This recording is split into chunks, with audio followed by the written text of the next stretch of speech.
Gabriel, Vinas. Am I saying it right? Vinas? Vinas, yeah, that's correct. Vinas. All right. It really does give me this a little bit of a Greek flair. It reminds me like ending a last name in Yas. There's almost a Greekness to that, which is funny to me. That's interesting. Yeah, it's mainly just it's a remnant of what it used to be. So it was Vinas with the tilde over the N, which is the Mhm. ñ. I'm like I guess Spanish heritage. I come from Cuba, so that's where I was born, and I came Uh-huh. here about 5 years old by Wow. the grace and sacrifice of my family, who without which I wouldn't be here where I am. So Right. I'm grateful for that, and I kept them and their love. But the little squiggle, that difficulty when it comes to resumes and paperwork, that had to go. So Uncle Sam kept that one. Yeah. I love that. That's awesome. Well, first of all, we have to address the elephant in the room or the pieta in the room Oh yeah. because you have the neatest interpretation I've seen of the pieta. What is the scale of? Oh my gosh, it's huge. Yeah. Yeah, it's life size, yeah. Wow. Or And it's what? life size to the subjects that are under there, which we can get into whenever you want. But yeah, so Oh, it's they're about life size, yeah. wow. Yeah, I'd love to talk more about that. So, Yeah. is that an oil-based clay? Yeah, so it's just gray, hard grade oil based clay. Wow. And underneath there are 3D printed bones of the subjects Wow. put up in. So I think various videos on my Instagram. I'll probably post one like now that it's further along from the start, where there's these photos of the skeleton when I printed it, mounting it up, hoisting it up with steel and uh, Mhm. basically anything that can pile together. A lot of people ask like, "Oh, how do you make an armature?" Where it's like, how do you not make an like? There are many wrong ways to do it, I suppose, but there isn't this like one academic way. It's just if the clay is falling, then you did something wrong. But whatever you Yeah. got to do, like by any means necessary, like there's insulation foam in here, so this stuff right here, Yep. and it's kind of keeping it from weighing 700 pounds. Right now, it's Mhm. probably at like almost 200, and I think Wow. it'll probably be at like 200 and something by the time it's done, which would then call for, since this is oil-based clay, it'll probably call for something like a massive mold for bronze, perhaps, or a Yep. massive mold for, like a polystone, which is like resin-infused stone.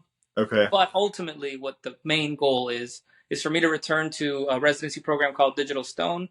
My plan is that next summer I go back and with a scan of this piece. So after all the hard work, all of the countless hours on the clay version of this, it'll be scanned digitally. So I'll have digital technologies to scan it, and then a mill will execute that in Italy, and then I'll arrive with it mostly done. Like it'll rough out, like basically get me to slightly before its finished date, and I'll spend a month there or however long it takes to get it really nice, really clean, and then it'll be a marble version, which I did about 2.5 years ago, 3 years ago now. On 2018, no, sorry, 2019, I went to Digital Stone for the first time, carved for the first time. I know this is a carving show, so there's Yeah. that link there. I don't know if you knew that, but that was the first time I had ever carved purely subtractive. I guess I did some pumpkin work, which we can go into that. I did the Food Yeah. Network thing ages ago, but this was Oh, no I guess my way. first fine arts foray into purely subtractive sculpting, and I loved it. I mean, I probably wouldn't love it like from the beginning because there's something to like clay. Like even when I'm starting this interview right now, there's a piece of clay in my hand. I'm just fiddling with it. There's Right. something to clay that I think is very primal, very Huh. earthy. Like with my subject matter, which is evolutionary based, where like we're talking about like primal history of humanity. There is something to clay. Not to take anything away from wood carving, because even that Mhm. has its ancient history as well. Right. And there's just something to that tactile nature where that'll never go away. But I think marble will become a big part of my work, since I grew up idolizing like most of us, right? Us sculptors, you got your Berninis, your Michelangelos, Yep. Donatellos, and yeah, yeah. Wow. That is so fascinating that you're using this great intersection of science and art to create your pieces, like the use of the digital scanner. So it starts with a 3D model skeleton, and then you're actually, creating this incredible sort of fabric, which I kind of want to talk about a little bit. It's Mm-hmm. difficult talking about like art things sometimes, and I know that's part of your career since you're a professor at ASU, and you teach. I believe is it that you teach? Okay, so 3D design and portrait sculpting and anatomy. Right. So really cool intersection of art and science there in and of itself. Yeah, I mean, there's the 3D design course is essentially Mm-hmm. like the ground level where most students had never even thought of working in 3D. Yeah. It's probably a daunting thing to even think in 3 dimensions. They're usually in the animation program that's really growing at ASU, Mm-hmm. and they have this comfort with 2 dimensions. And for me, it's Mm-hmm. to challenge them to like, all right, let's try to bring some of those designs into the 3 dimensional space. So it's Right. just like ground level, relief sculpture, mold making, flat construction with planes, maybe Mm. even some 3D modeling and then 3D printing, so that they know what it's like to produce an object, right? Yeah. And so that's my main goal, to get them kind of out of that space. And then Yeah. the portrait class is a little bit more advanced for those that want to keep going and like, all right, let's investigate the forms of the face more formally. Yeah. I love that. I absolutely love that. So, I mean, obviously, our interests are aligned in that regard. Our interest in portraits. You're obviously so much. You've gone to such an extent with your work. It's absolutely mind blowing. Like looking through your Instagram today, just as a refresher, and seeing again talking about the fabric folds. This has been something that I have very, very, very little experience in. And it seems that a lot of carvers will dance around fabric, will do some of it, but looking at your pieces, especially this interpretation of Pieta, I don't want to call it by the wrong name. Do you have a name for it? It's still, I'm toying with just calling it La Piedad, which is just the Pieta, but in Spanish, considering, Yep. you got to cash in the ethnicity where I can, right? But in theory, it's going to be called La Piedad, and then it'll probably have a subtitle. Not that I, call myself confidently a scientist, but I've been involved in real rigorous scientific work and co-authored papers. But we like to do these long titles, right? Where the title of the paper is super long. So I might add a subtitle to it. So instead of just being La Piedad, it'll probably be, a meditation on death and human impermanence or something like that, which go to the central themes, which we can talk about when we get into what the cloth is trying to get at and things like that. Yeah, let's get to that in just a moment. All I wanted to say about the surface is like the extent to which you represented the the movement of fabric is unbelievable. Like Well, thank you. I appreciate it's that. yeah, I just can't even begin to fathom. I get like today I got impatient. I had an hour warm up challenge to do, and I got impatient with that. I think I gave it at the 40-minute mark, walked away, and came back to it. It's like looking at this, it literally just gives me a sense of I can't even relate to the sort of commitment that must be. A warm up? What do you mean by a warm up? Like you did like a warm up exercise to get going with like carving? Yeah, Or? yep. So I'll do these like smaller like carvings. Like this is not a warm up. This was a, a version of it. This was actually something I spent quite a bit more time on after the fact, but this comes from like a 1 hour warm up that I then put more time into finishing. No, it's Um, amazing. thanks, man. So it's a birch Like even log. that is just like an hour. Like sometimes I guess I'm getting a little taste of my own medicine where when I move this around for like 10 minutes, 20 minutes, they're like, "How did you do that?" When I'm like, in my mind, since I don't really work subtractively from the get go or with wood, right? For you to say that that took an hour or like the start of it would Right. still look something like that, I think that's amazing. Yeah. Thank you. So, I mad appreciate it. props. And let me be clear, it did not look anywhere near that good after an hour. This was like me piddling with it here and there for a matter of a few hours. But the point I'm making is like the dedication level to commit. We talk about this study or whatever. I don't know the college, but they were basically talking about two categories of students: one that had a big project and one that had many small projects. And the students who had the many small projects were more content with their work because they could throw out 50, but they had one at least that they liked. Yeah, There's something so daunting about a piece of that scale to me. yeah. How do you get past that? I mean, I can't say I've fully conquered that beast, as it were, right? Because what you're talking about there or alluding to it is like the shotgun approach to success. Like there are many composers throughout history. I believe it's either Beethoven or Mozart, one of the two, like big, right? They produce so much work, And allegedly, from people who know more about music than I, most of it is pretty not so good. Right. But when they hit these big ones, right, where it's like you do so much that eventually these like amazing moments come up, right? And I think I've been kind of a prisoner to that, where since I was in high school, which is when I caught the sculpture bug, right? Hmm. I had to take a mandatory ceramics class, and I was really unhappy with it. And I was like a portrait drawer and painter the whole time, and I was like, well, all right, I'll make a little head, and then I never really painted or drew again, right? So that's like the potted version of my origin story. But ever since then, I would just start a piece and get it to a certain point where it's like, oh, and then I'll never make a mold of it.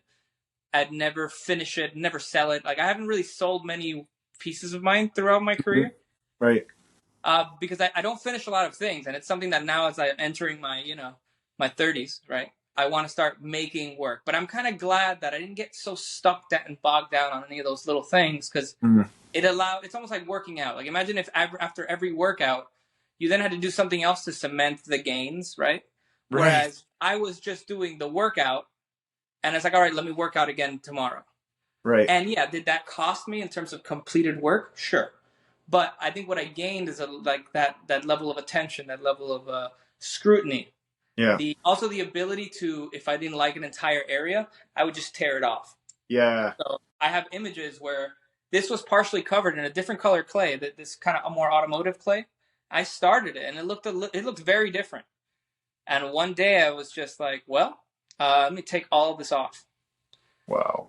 So a bunch of hours just then got on the floor, and someone was like, how could you do that? Well, it's like, well, I've done this many times before with smaller pieces. So it's Hmm. almost like the training, but I feel like at this stage of my career, I need this one piece to be like the main driving force for like a larger body of work that can emerge from it.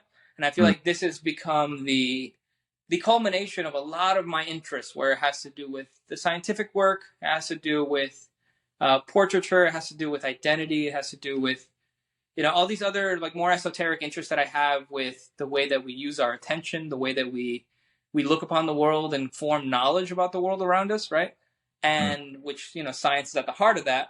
But then there are limitations of the science that I learned while I was doing it with my colleagues, which we can get into that as well.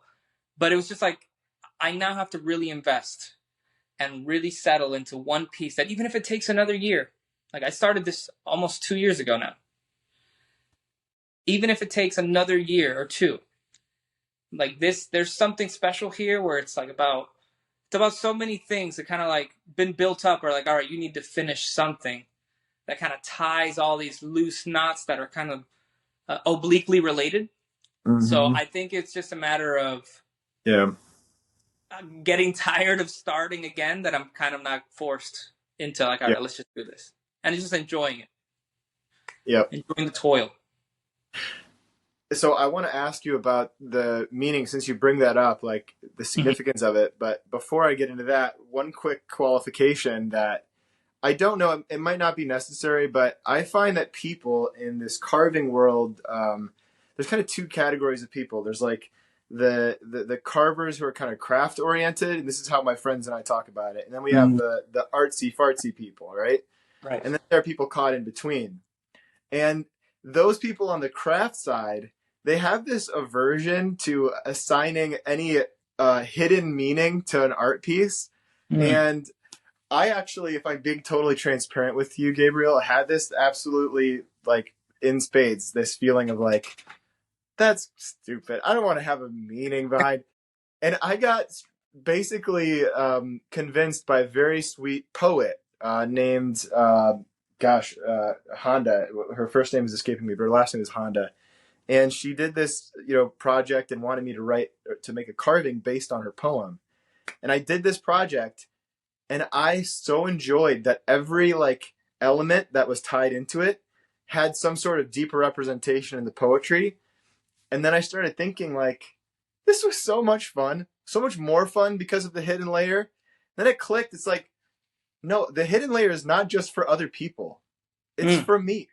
It motivates and excites me that this is actually like, hopefully, something that I can use as a tool to communicate something else, 100%. I mean, even I if do even think if I that don't.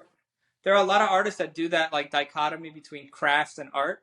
Yeah. And yeah, like, I'd hate to admit it, I'm one of those people that do think that there is a difference. Now, I'm not putting a hierarchy on either. Yep. So I do this commission every year for the Motorsports Hall of Fame of America where I make portraits Yeah. for their inductees. To me, that is me doing a craft. I'm doing a Ah, job. right. Going to look, as good as I can possibly make it. It is a job. And then when I'm done, I don't think about it. Right. Or even when I leave the studio, I'm not thinking about like, oh man, did I really get the nose right? Like, it's a Yeah. job, it's craft. I'm still like painstaking and I'm locked in when I'm doing it. Yeah. But it is something that isn't supposed to change someone's sense of being, right? So I have this thing that I like to tell my students where art happens when your actions as a maker, a creator, or whatever that means, it doesn't have to be sculpture. It forces other people like to reconsider where or who they are, or like what it means to just be a person, a body. And if you take someone out of a certain context, just for a second, like there's this little magic thing that happened there, and Yeah. that's the art. It's not the Yeah. object. Because if you have a magnificent object and no one cares, like it's like think of a bust of George Washington right now. If someone said like, "Oh, I'm gonna put this in the Guggenheim Museum of Art," it's George Washington in marble. People would just be like, Right. okay, what? Like, what year is this? Right? It's not really like asking any questions. It's not like taking someone out of their sense of place, sense of being. It's not Mm. asking them any questions, right? And I think Right. question Oh, that's is such a big good. time. That's really good. I love this And idea of questions. but I do think that it could also fall on the other side of the pendulum too, where you have artists that talk a lot about what their work is about, but then you look at the work and you're like, oh man, that's all in your head. Yeah. So it's just for me anyway. It's about striking that balance where you are doing things in such a way where when someone does like you don't have to like have an encyclopedia of like, oh, this is exactly what my work is Right. about. Right. But when someone asks, maybe you should have some coherent, you know, Yep. uh, opinion as to what even your intentions might have been, what you'd like other people to see, or even what you were doing. Not Yep. this more like esoteric, like, well, I was just vibing that day and I was just reacting to my identity. It's like, all right, but what identity? Or like, what, Yeah. like, you know what I mean? Like, give Right. us a little bit more so we can, because the human endeavor of us like relating to one another is there's something going on in your mind, there's something going on in mine. Our job, if the what the goal is for us to understand each other, we have to talk in similar like language games. And I think sometimes artists have a tendency to not play fairly with their words to other people, Hmm. and then it just leaves them out, and then you're more confused when you read their artist statement Yeah. Yeah. than when we're just Exactly. looking at the piece. Yeah. No, Yeah. I think you speak to it well that people get confused easily, right? If the piece of work that's represented is like less creative than the description. Mm. Um, and that's what I love about your work is that there is so much commitment to the craftsmanship attached to the artistry, like the deeper meaning, like the significance of the piece, that which reminds me of a quote from a songwriter, Noah Kahn, who I've been recently kind of digging. He says, to present no challenges is to present no substance. Yeah. That's from Noah Yeah. Kahn. And so, like, to Yeah. me, that's a good point that you make. Like, when you look at a piece of artwork, maybe it should. One of the things I always teach in carving is like, you should figure out a way from a design perspective to make your carving mysterious if you can. Like elements of design to create mystery, shadow, Sure. um, to draw the viewer into the thing that you're making. Sure. And so that's one way in which you can sort of like almost pose a visual question, like what is in that hole? Like what is in that cavity? You know what I mean? Yeah. It's when you ask them, your questions beget more questions, and then they're there. Yep. They stay in Yeah. front of the sculpture. They Yeah. begin a dialogue with the sculpture, and now I'm using like art school lingo, Yeah. but it's Yeah. a lot of it is really good. Yeah. I have my degree in it. Yeah. You start a dialogue with the piece where I remember this one piece, Ugolino and his sons. in the Met in New York. I was in high school, and I was contending with this piece. Like, I know that sounds like dramatic language, but I must have stayed in front of it for almost the entirety of that like field trip where we kind of just got Wow. let loose in the museum, and I was just staring at this thing, Hmm. and I was just like, someone painstakingly created this. I'm asking questions like, what is going on here? Why is this young boy holding onto the legs of this older person? And then like you read the little tablet, it's like, oh, it's like his son. Okay, something's happening here. Then that sent me on this like goose chase about wanting to learn more about that story. And then I read the Divine Comedy by Dante Alighieri, right? Hmm. So that piece, that moment, that sculptural experience set me on this little quest to Hmm. understand and learn more. And I think if you can do that with your work, that is successful art, right? Yeah. Now, craft, once does that, it just kind of goes to the realm of art where, but if all it does is decorate and make the room look pretty, Mm-hmm. great. It's not less. It's just a Yep. different function in Yeah. society. Yeah. That's good. That's a good point that you make. It's not necessarily that it's less. It's just has a different purpose, right? Yeah. That's good. I love that. Okay, so we that was a lot of conversation to get to the question, which is tell me a little bit, if you can, about what does this mean to you? Yeah. This Well, yeah. Like there's also that criticism that sometimes when you take the mask off of an art, like a yeah, piece of art, and you explain it, you can sometimes, because there's these two ideas about art, right? And I guess if we're kind of backtracking now, that's if you'll good. humor That's me fine. for a second, Yeah, there are these two ideas where if the artist says too much about the work, it can kind of dispel it, right? And there's this like mystery that's gone.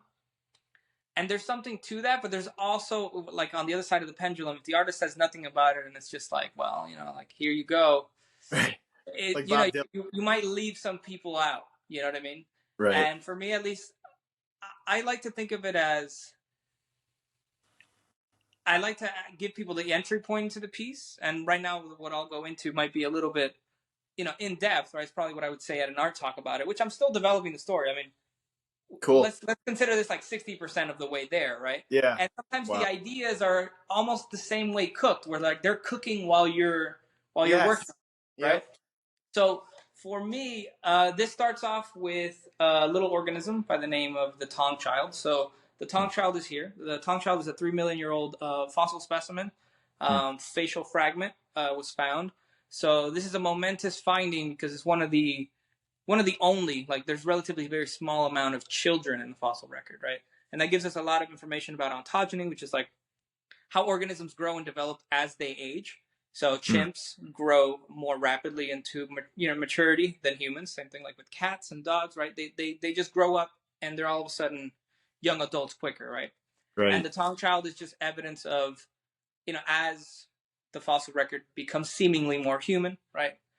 There are these changes that are more human-like. So it just offers that bit of evidence there, right? And then Right. in my mind, like that's all well and good, and we did a few reconstructions of the Tong child, trying to understand like what these beings look like. And I Hmm. should also backtrack a little bit that my work is basically before this. I did a few years of anatomical reconstructions with scientists by the name of Ryan Campbell, Wow. Dr. Ryan Campbell. Now I'm just very, very friendly with him, so I forget to give him his respect sometimes. But yeah, Dr.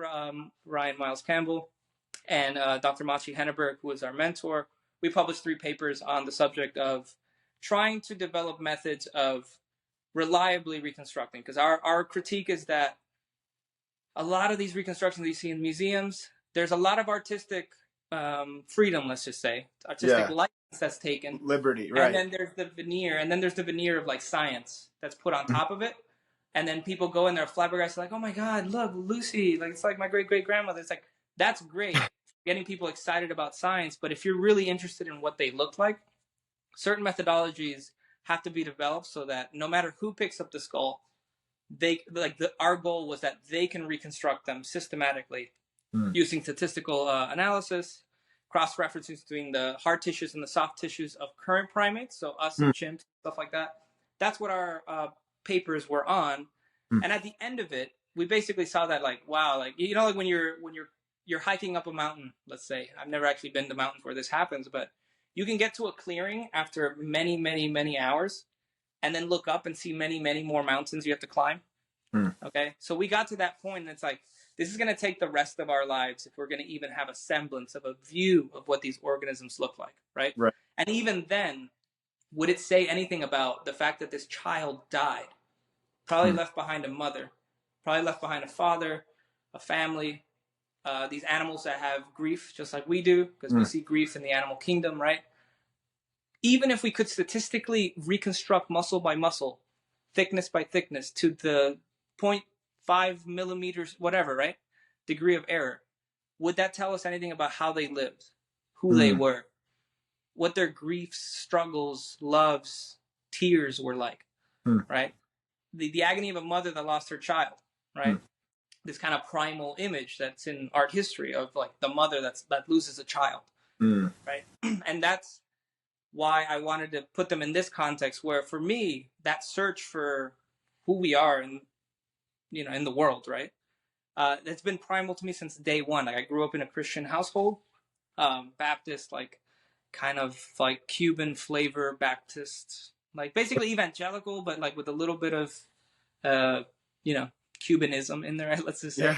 Yeah. Yeah. And then I slowly grew out of that when at the high school I went to, there was a lot of different perspectives and a lot of different people. When you're exposed to different ideas, you dabble and you see like, hey, maybe what, pastor says on Sunday about this group of people Mm. may not be true, considering now I know those kinds of people, right? Mm-hmm. And Mm-hmm. then so that made me think like, hey, like maybe this guy doesn't have all the answers. Mind you, I was like, Bible cover to cover. Like, if this is true, this must be the most important thing ever. So I was like that searcher from day one, right? Mm. Mm. And then that translates into my drawing, my insatiable appetite to like record what I see, right? So the drawing, it started with drawing portraits. Portraits was a way of like me socializing with other people, but also getting to know this like individual that's in front of me. Like, like what caused that wrinkle? Like how many smiles would it have taken for that, right? So I would go on these explorations, right? And it's led me into the scientific context, which led me to the collaborations with these scientists. And at bottom, what I want to do is understand the world around me. And this quest, coming to that clearing where there's many more mountains and that we probably won't make it, we'll probably never know what these organisms look like, Mm-hmm. has come to just relishing and enjoying the fact that that mystery is there. Mm-hmm. There is a matter of fact of what they look like. Whether or not I'll ever know, I really doubt it. Right. But just enjoying that quest. And for me, the drapery over the top of it is just the drapery or like a shroud has had the historic motif of being like a death shroud or like that person's beyond. They're not here. Where like the appearance of these beings is beyond me. Yeah. Right. Right. But they're suffering. That I can be pretty sure of that they had, considering every human being has, right? So they're in like the form of this like intimate moment of suffering and devotion, right? And I'm going to have this moment here where the boy's hand, well, we actually don't even know if it's a male, so their hand is touching the foot of the mother. So this will be exposed. This one will be covered, but I'd like to model the foot and everything because I'm going to put this pretty tight so you can still tell that there's another foot there. Wow. And so it's like a meditation on impermanence. It's also about my mother. There's a lot of things where I can go on for hours, and I basically have to stitch these these thoughts and these threads together in maybe like a longer essay. Yep. But these are kind of like these little kernels where I'll never know what they look like, but I'm pretty confident that they had suffering just like every organism does, like the Darwin's War of Nature, from famine and death, as the quote goes at the end of On the Origins of Species. It produces all of the beauty that we see, but it comes at a major cost of suffering, death, and whatnot, right? So this is a meditation on just impermanence, the fact that I'll die one day. I probably won't leave behind a fossil that 3 million years from now someone is gonna like try to reconstruct. Like, what a weird thing to do. Like, that's weird. But everything that humans do is weird, right? Right. But Yeah, it's just there's also a little bit about my relationship with my mother. So that's in there, of course, and also my past as a former, more religious person, which I Mm. no longer am. Right. Right. That's all worked into there. So Mm. yeah. Wow, that's a lot. And so, one thing that's occurring to me when we talk about this is you're working in the art space, in the academic art space, doing figurative work. Yes. And that's not something we look past either because a lot of I've heard this rumor, and I guess I'm going to pose it as a question: like, is figurative art in the academic space still viewed as kind of old fashioned or like traditional or kind of past? Good. I think there would be fair that there is that attitude, but I wonder sometimes if that comes like just from ourselves, right? Yeah. It is no secret that the art world right now is very activist driven. There's a lot of focus on social practice, community engagement, the diversity, equity, and inclusion people. They're like right now, this is their enclave, right? About inclusivity, gender expression, ideas about identity, about who one is, right?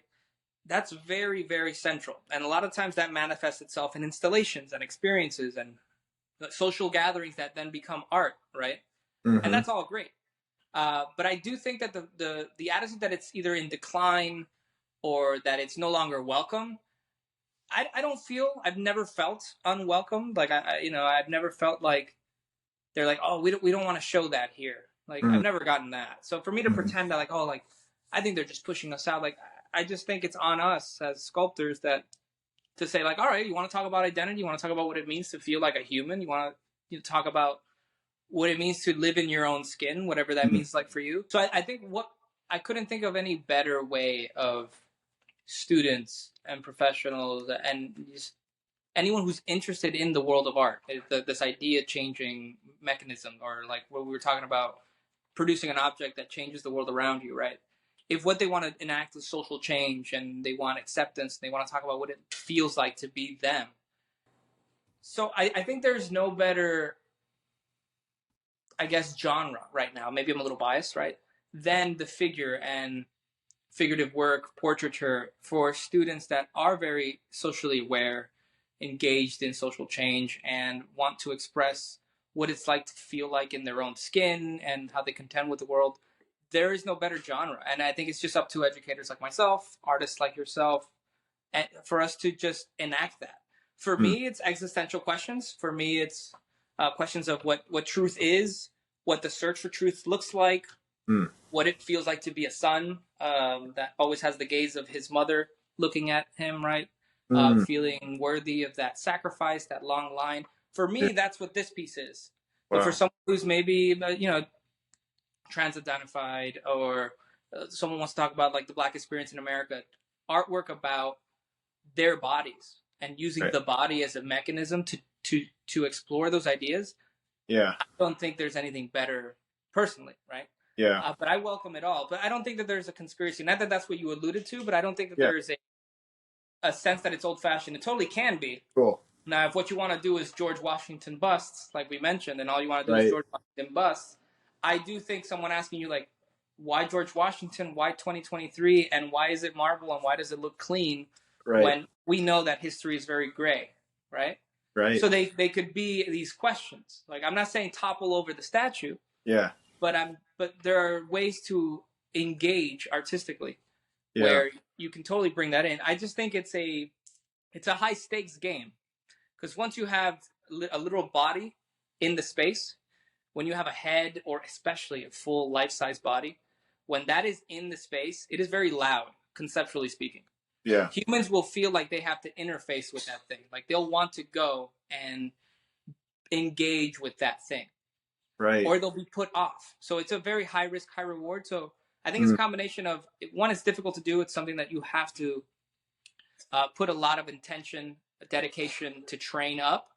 Right. And the other thing is, I mean, it's also, sculpture is expensive. Like that comment we were mentioning off air, where Right. someone was like, well, that seems like a lot of clay. It's very expensive. It's like, well, this is my life. Like, Yeah. so for a lot of people doing sculpture, they don't want that to be their life. They want to go a Mm. different route. That's okay.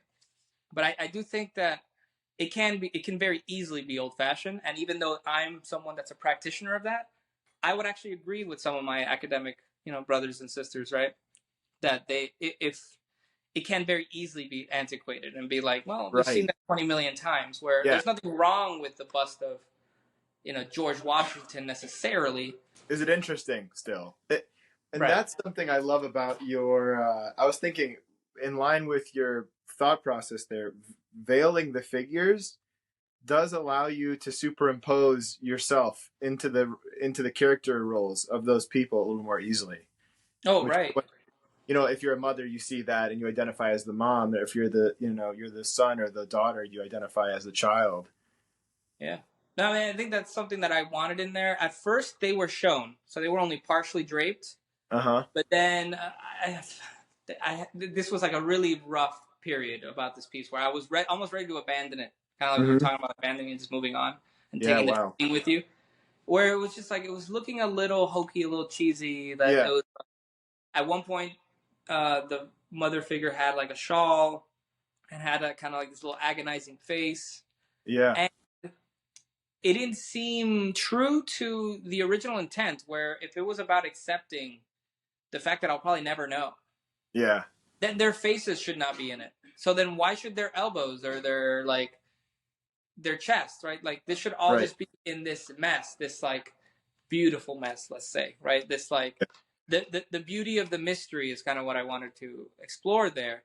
But Mm. I still am thinking about ways in which I can show these little pockets. And I'm actually thinking about obscuring them in a different way where maybe there's like a frosted glass Mm. that's between you and this like little intimate moment. I'm still thinking about how I might obscure that, but obscurity, yeah, is this way where you can allow other people to enter the work, where they can see themselves in the work.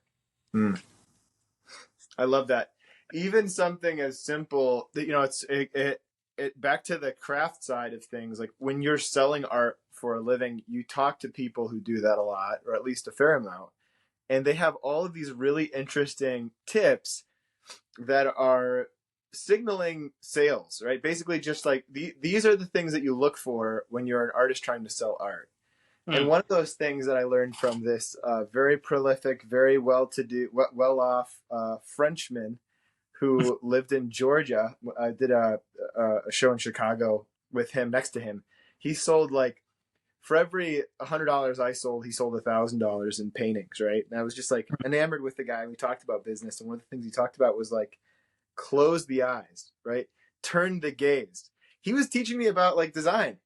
Hmm. He was teaching me about like elements of like we were talking about earlier, like sort of like not being so corny or hokey about it. Like you said, like Yeah. when the face is showing, it's like like even hiding the face, even turning the face away from the viewer, like stuff that I wasn't, like thinking about at all at the time. All I cared about was cranking it out. Yeah, I mean, there was this thing, especially with this face, is very ape-like. So Mm, immediately, I also want to avoid the connection between like, oh, Planet of the Apes, or like, oh, right. it looks like silly, like, oh, it's like a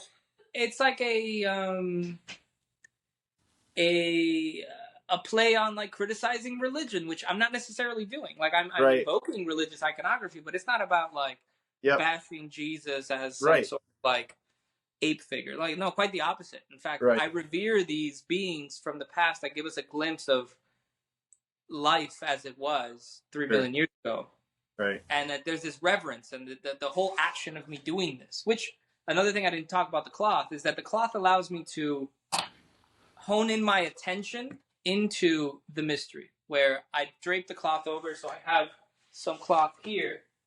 Where the way that I do it is I do a structure like this, right?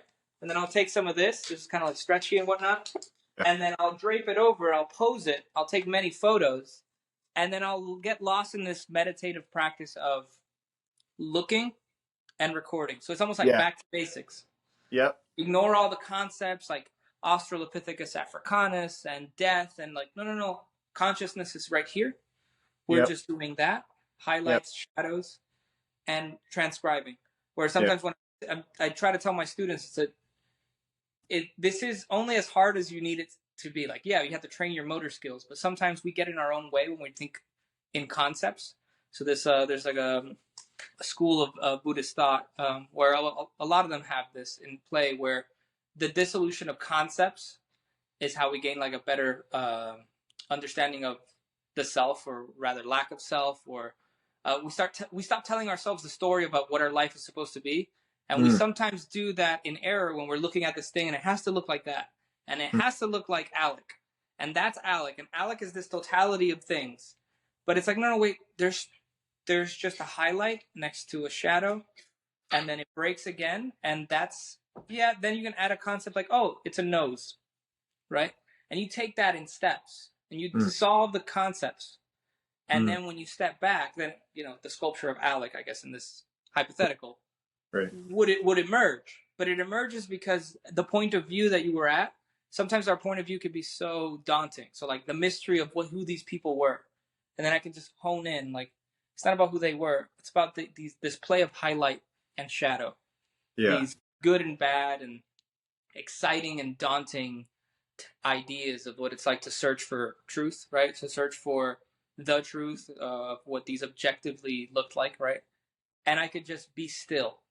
Mm. And that's another part of the drapery, where for me, the drapery as an exercise is just, I call it pure sculpture, where it's just highlights and shadows, Mm. nothing else. Right. The moment you see drapery, like, no, you lost the plot. Come back to Right. just highlights and shadows. Right.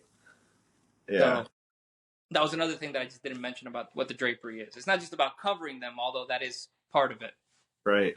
but it's just Yeah. about getting lost and to focus my attention, which then, like you said earlier, it bleeds into my other life, other life, my life generally outside of the studio, where I'm more attentive, and I find myself like, when you're just lost in dissatisfaction, when you just wish like, oh, this could be better if, like, oh, if only I was watching the right thing on Netflix, and not just like Right. looking for like, and then I find myself just going, no, let's just enjoy the now and like actually paying attention. So it's Mm-hmm. like bringing my practice into my real life, Yep. right?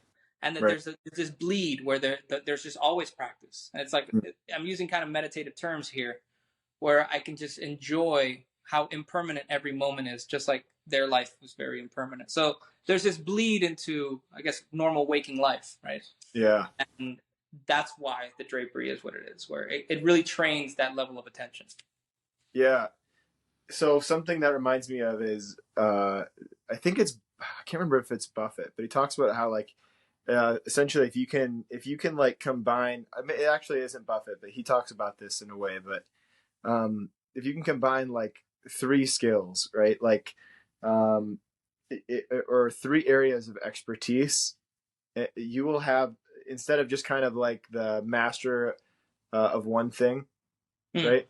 Yeah. Like your work will be so much more interesting. And like it's that intersection point of the three areas of expertise that makes Hmm. revolutionary ideas come to be. Like the intersection of, to me in this case, like science, art, and then the academic portion of understanding, like the history of art that you have. Hmm. I mean, that's what makes what you're talking about kind of fresh and interesting to me, because there's not, you know, like you can really easily, as an artistic person, just get caught up in selling your art. And my friends often, and we just get caught up in that. Like, how can we make Sure. art that sells? Yeah. And what's fun about what we're talking about now, for me as an artist, who's trying to, and a craftsperson who's trying to make stuff to sell, who also desires to make things that have meaning, it's like this is like a really helpful and encouraging conversation to like weave into what I'm doing, imbue the meaning, and tie. And yeah, you talk about this meditative state when you're making art. You're just sort of able to observe what's going on without, and make adjustments almost impulsively, almost without like a sense of like left brain oriented thought. You're just sort of observing and applying. Like Yeah. that sort of flow in life, that would make things so much easier. Like if you knew when to turn off the left brain critical monkey mind. Sure. Yeah. Yeah. Yeah. I mean, if anything, it resonates here, that like three-pronged thing of like the mixing of expertise. For me, teaching and like thinking about Mm-hmm. attention as something to train and to instill in my own students and Mm. myself. It's not like Yeah. I'm like a sage, like an arhat Right. as it's called in Buddhism. Like it's not like I'm perfectly locked in at all times and not carried away with the narrative of my own life. But I feel like that part of my work and my educational experience now. I've been a full time professor for only a year now. I've been Yeah. teaching for about 5 years, Yep. but like very sparingly. But this time I'm like locked in. Right. I could tell that right now we're living in this moment where students, young people, and even everyone of all ages, we spend so much time on our devices. We Mm-hmm. are we are training non-attention. We are training Mm-hmm. distraction all the Right. time. Yes.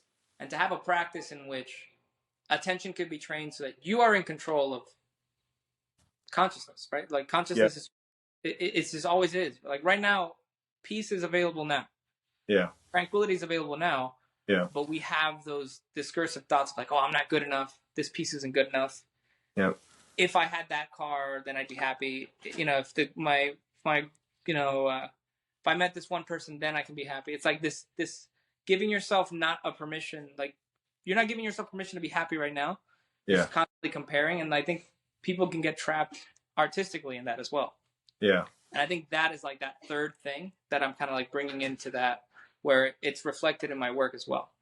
Yeah. At least I'm hoping that it will, and that's part of that process.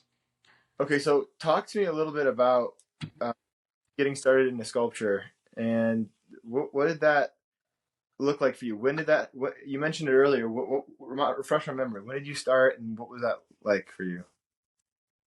When I start what, like sculpting Sculpt, generally, or this one? sculpture in general. Yeah. So, like I mentioned earlier, I think briefly in high school. So I went to a performing arts high school. That's what it's called. So New World Okay. School of the Arts in Miami. You had to do like a audition program to get in from middle school to there, and I got in. There's basically a small class of 100 students per grade level, basically, Wow. and then so yeah, class of like 400 total, right? Mm-hmm. And then yeah, with every class level. So I think it was like 20 something art students, and we basically grew up together in that period where like instead of any electives like music or anything like that, like we would just always take visual arts. So it was visual arts, dance, theater, musical theater, and music. Mm. So no electives other than physical education, which I think you had to take one of the years, something like that. So Mm. yeah. So I guess we can keep the artists a little fit, but Yeah. not a lot of it. It was Wimp Town for sure. But Yeah. yeah, at that experience, it was kind of professional level where it was like full nude models, even at high school level, where you Wow. would basically be drawing, figure drawing for hours, where it's like Oh. 30 minutes. This next pose is only 10 minutes. It was like kind of like boot camp in some ways. We had some like really hardline teachers. And so it was an incredible experience. But I think this like one period where I was a little distracted and I didn't choose because we could choose electives. So there were classes you had to take in art, but then because it's basically like split. Like Monday, Wednesday you take drawing, and everyone has to take that. But then Tuesday, Thursday you can take another thing depending on what your interest is. And I wanted to take advanced portrait painting or whatever, but then that class filled up or something.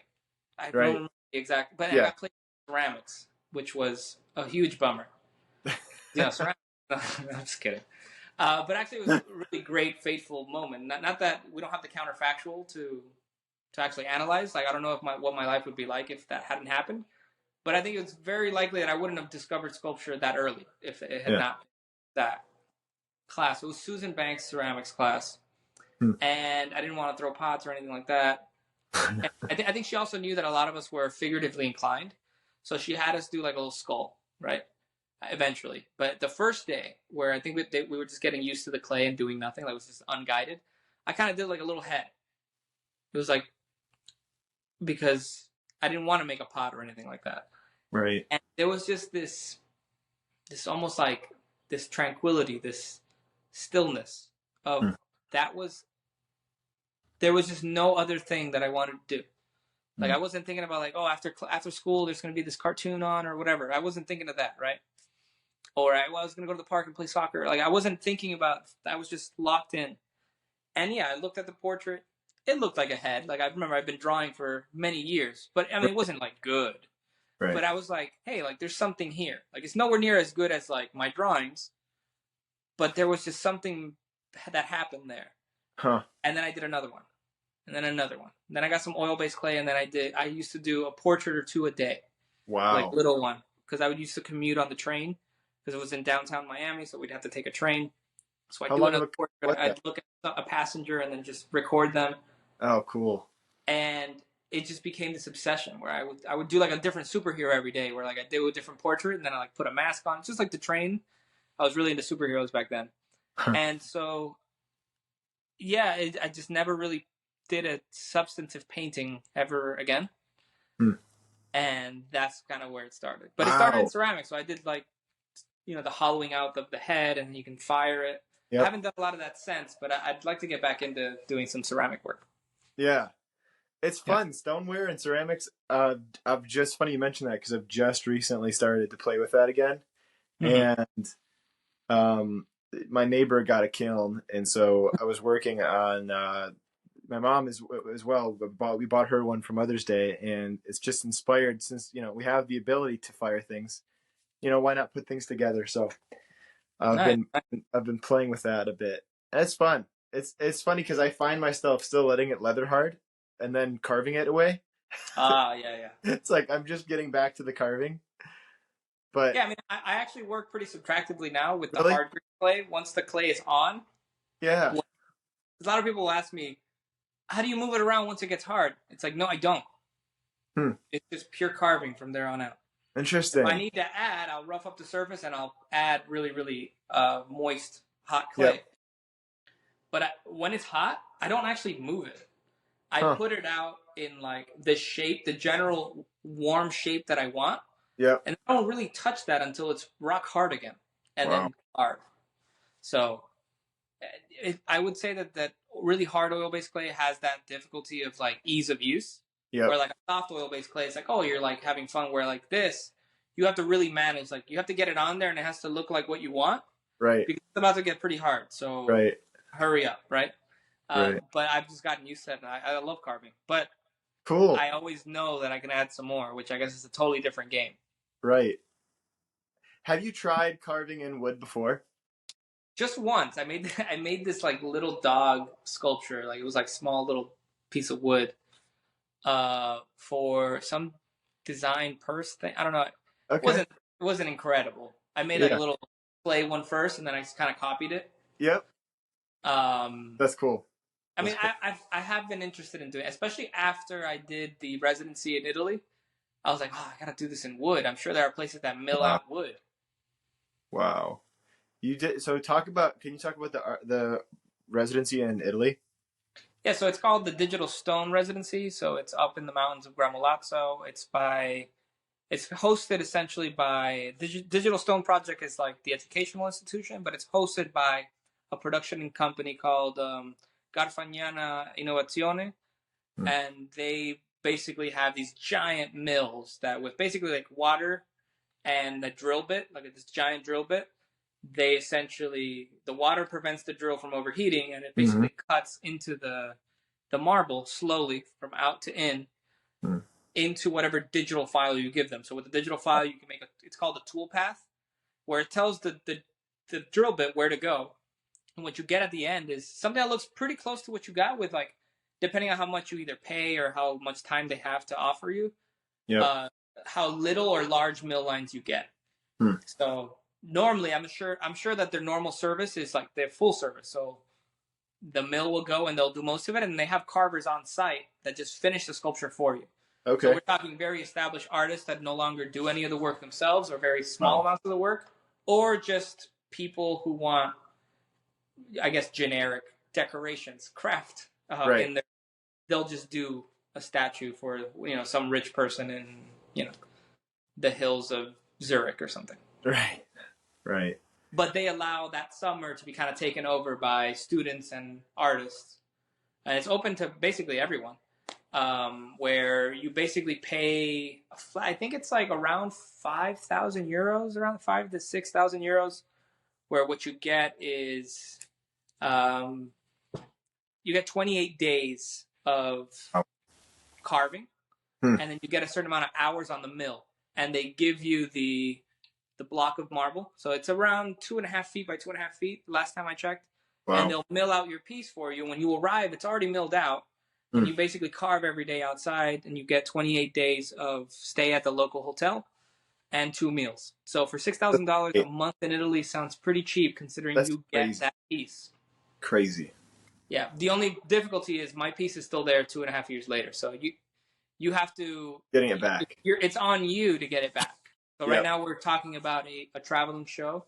We've been talking about this, but I believe that this time it's finally going to happen, where we're going to get a lot of the ASU alum, since ASU goes every year, because my chair when I was a master's student there, Mary Neubauer, she's there right now.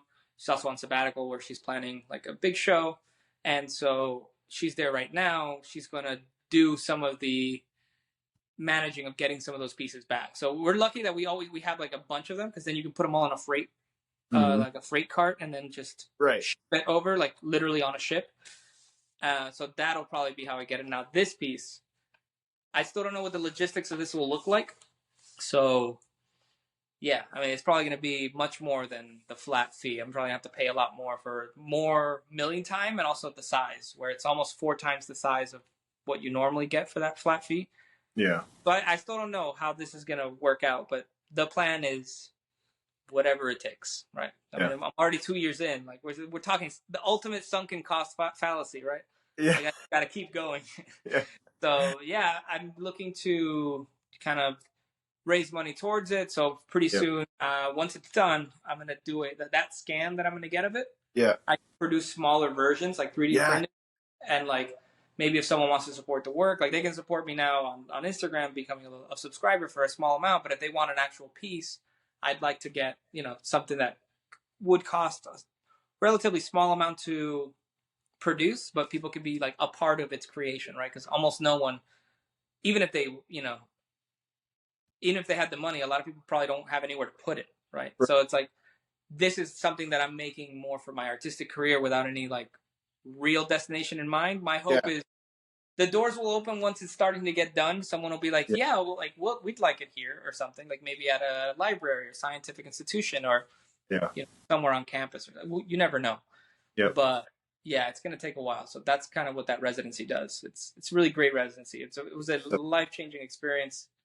I never knew I was going to be not able to work with marble, but like had the interest. I've always had the interest in marble sculptures, yeah. but that always seemed to be like a big time investment, like almost like a new game I had to learn. Yep. But with their technology, it's like, well, here's the shortcut. Mm-hmm. And there is something to artists that do it from scratch, and it's Yeah. beautiful. Yep. But essentially, I am doing it from scratch too. It's Right. just a different way of doing it from scratch. Yeah, and I think anyone that doesn't see that is just not like understanding what goes into the creation of that. Because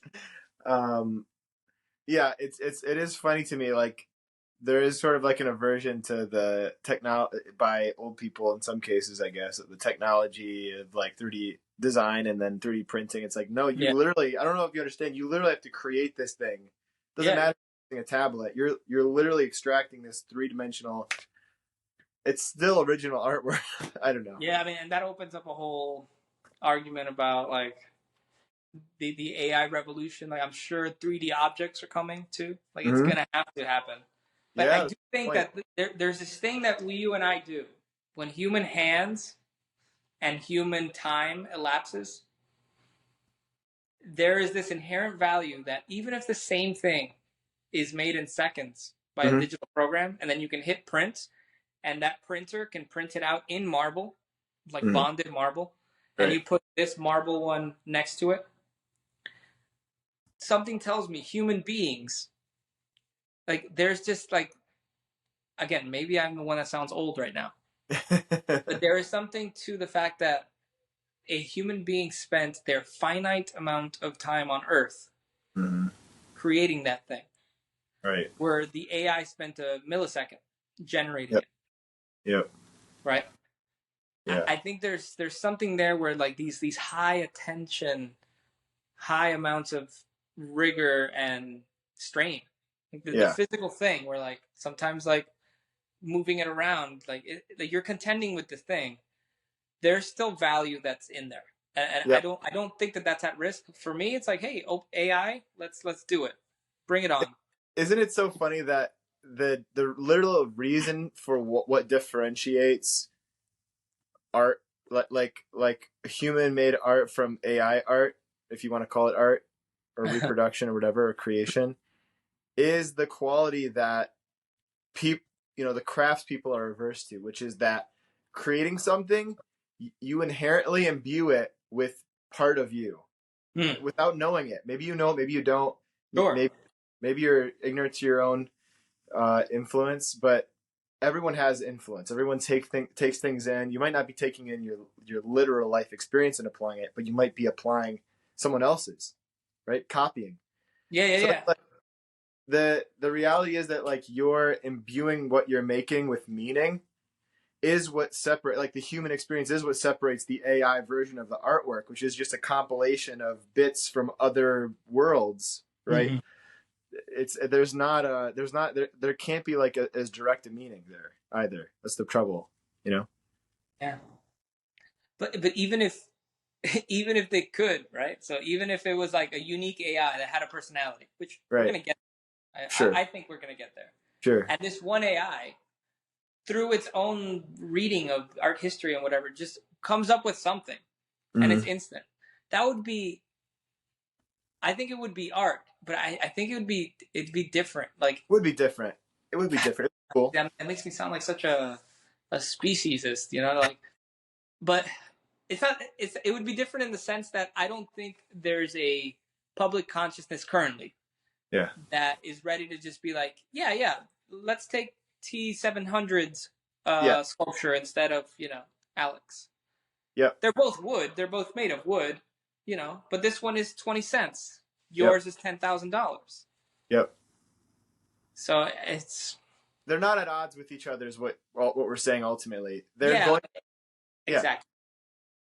It's like it's adding something of value to the world of art for sure. It's very, very important and cool, but Right. it's not going to compete with the craftsmanship Right. that goes with what you're making. Exactly. So let's say that the sculpture of like the person inside the wood thing, Mm-hmm. the wooden round that's coming out, Yeah. the one that you showed a second ago. Yeah.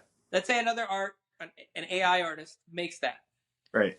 and it's now at TJ Maxx. Now, have you ever seen the TJ Maxx stores where it's just the most awful sculptures you can buy to decorate your house? I see no problem with AI generated beautiful pieces. Totally. Yeah, TJ Maxx, $20. Yep. Okay. But there will be people, they're like, no, no, no, I want a human's sweat Yes. in the wood. Yeah. And I'm willing to pay top dollar for that. I don't think, sadly, what this means is just like the medium tier to low tier kind of like disciplined person, someone who's not taking it as seriously as, let's say, perhaps we do, right? That where it's like their life, they're going to suffer. Like the hobbyist will suffer. Like this Yep. will take away the hobbyist. Like, oh, I only do it like once a month. Yep. And yeah, that is not good. Yeah. It has its trade off, but I do think that there will be a demand for that attention. I go back to this Yep. word, like it's my new obsession.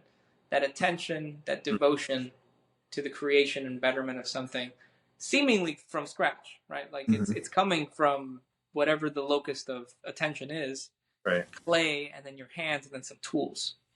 Yeah. And I think they're just, like you said, they're not at odds. It's just a different product. Yep. Yeah. I'm with you, man. Well, Gabriel, I have a feeling that we could talk for another 2 hours without batting an eye. Sure. And I really enjoyed this. And I sincerely hope that we get to do it again because Yeah, man, anytime. I think we ended on a light note there, yeah. Light at the end of the tunnel for artists in Yes. this AI, this post art world that people are afraid of entering. So I think, yeah, this is great. I'd be willing to come back anytime.